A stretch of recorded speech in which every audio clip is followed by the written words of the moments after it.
While David Holmes testified in the public hearing in the impeachment investigation, he talked about overhearing an unusual phone conversation between Donald Trump and Gordon Sondland, the EU ambassador, one day after Donald Trump had his phone call with Ukrainian President Vladimir Zelensky. And so he said during his testimony, quote, "This was a very distinctive experience. I've never seen anything like this in my foreign service career. Someone at a lunch in a restaurant making a call on a cell phone to the President of the United States, being able to hear his voice, very distinctive personality." Okay, so we all know that Trump has a very distinctive personality, but what was that phone call about? We've talked about it on the show before. In the July 26th call, Trump asked Gordon Sondland if the Ukrainian president planned to, quote, "do the investigation." So this is an important aspect of the investigation to bring up, because one of the things that Donald Trump is likely gonna lean on is that this was all happening without his knowledge, that he wasn't involved, that if Rudy Giuliani was pushing for these investigations, he was doing it on his own. Trump did not ask for it, right? Now, that is a weak defense, but even so, we have more evidence in the form of this testimony that proves that Donald Trump was connected to all of this directly. Yes. Yeah. So I love Trump's excuse, which we're going to get to in a second. But there's several different problems here. Number one, the reason why he says it's unprecedented is it's an unsecured phone line. The Russians could hack into it, let alone everyone else who's hearing it in the cafe. Okay, I mean, this is really important confidential information that the president and one of the ambassadors is talking about, especially on a corrupt deal that they're trying to make with Ukraine.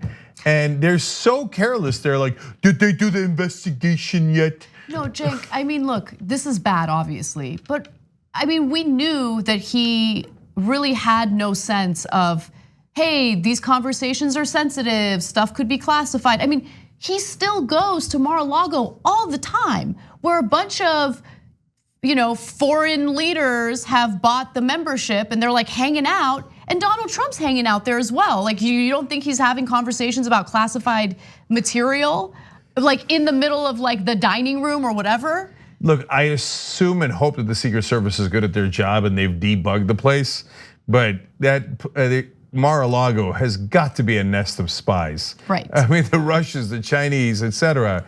They'd be nuts not to put spies into Mar-a-Lago as Donald Trump is spewing secret information everywhere. Remember, these are the guys who chanted "lock her up" about Hillary Clinton because she had a private server in her house that maybe people could tap into. Meanwhile, Trump's like, "Hey man, did you do the crocodile?" In front of everybody. Totally. So in response to what Holmes said during his testimony today, Trump tweeted, I thought he wasn't paying attention to the impeachment investigation. I thought he found it boring. Oh. But he tweeted the following: "I've been watching people making phone calls my entire life. Good for you. My hearing is and has been great. Of course it has. Yeah. Never have I been watching a person making a call which was not on speakerphone and been able to hear or understand a conversation. I've even tried, but to no avail. Try it live." President of the United States. So no, my favorite part of that is like, no, I even tried. I was trying to listen in on a conversation because that's the kind of guy I am. Yeah. And I couldn't do it. I just couldn't do it. And my hearing, fantastic. Everybody's talking about my hearing. I have the best hearing. The best hearing, the strongest hearing. Okay, so, okay, now we apparently have to address this absurdity. Yeah, in the old days when you had phones that you put up to your ears, it was very hard to hear. Now everybody has the earbuds, and the other earbud is usually hanging out there. And so it is really easy to hear people's conversations. I've heard it all the time. I have tried it live. Yeah, but like even without the earbuds, you can hear it. It all really depends on the volume of the phone, right? So if you have the volume up, you can hear it. Yeah. And I know because I have tried to listen in and I've heard things. Yeah, look, the thing is he is human on that. We've all tried to hear a conversation from time to time that somebody was having next to us.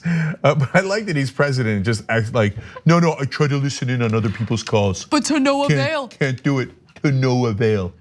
No avail. But perfect hearing. Okay. My eardrums are the best. Okay, so look, now let's not lose track of why this part of the testimony is so important, because that is Donald Trump himself. Well, their last line of defense was, yes, Everyone got the memo that Donald Trump wanted the Bidens investigated, and it was for his own personal political career. And yes, he held up the money. Everybody knows it. As Sondland explained, everybody was in on the plot. But hey, you don't have some Donald Trump telling a person to do it, to do the investigation. No one has heard that, except Holmes did hear it. Yes. So he says, yeah, I heard the president say, did they do the investigation yet? Of the Bidens, obviously, right? So there goes that defense. And so that's why Trump's like, you can't hear. He doesn't say I didn't do it. He says, you couldn't hear it. You couldn't hear it. That's why he always since he's a lifelong criminal, whenever he defends himself, he doesn't say I didn't do it. Oftentimes he says, a lot of times he does, though, to be fair. Okay, but a lot of times what he says is, you don't have the evidence. It was a perfect call. You don't have the evidence, okay? You couldn't hear me doing that crooked deal. You don't have the evidence. It's exactly what criminals say to the cops. Oh yeah? Where's your evidence? I have a question. So it sounds like they weren't careful at all with their communications. Yeah. And it sounds like they were just communicating on a regular cell phone. So couldn't we subpoena the phone records? Doesn't that exist? I have to get this. Look, Anna, I know what Trump would call an internet lawyer. Okay, so you don't know the answers to the question. We can go ahead and move on now. Yes, that's correct. Okay. I don't know. Thanks for watching The Young Turks. Really appreciate it. Another way to show support is through YouTube memberships. You'll get to interact with us more. There's live chat emojis, badges. You've got emojis of me, Anna, John, JR. So those are super fun. But you also get playback of our exclusive member-only shows and specials right after they air. So all of that, all you gotta do is click that join button right underneath the video. Thank you.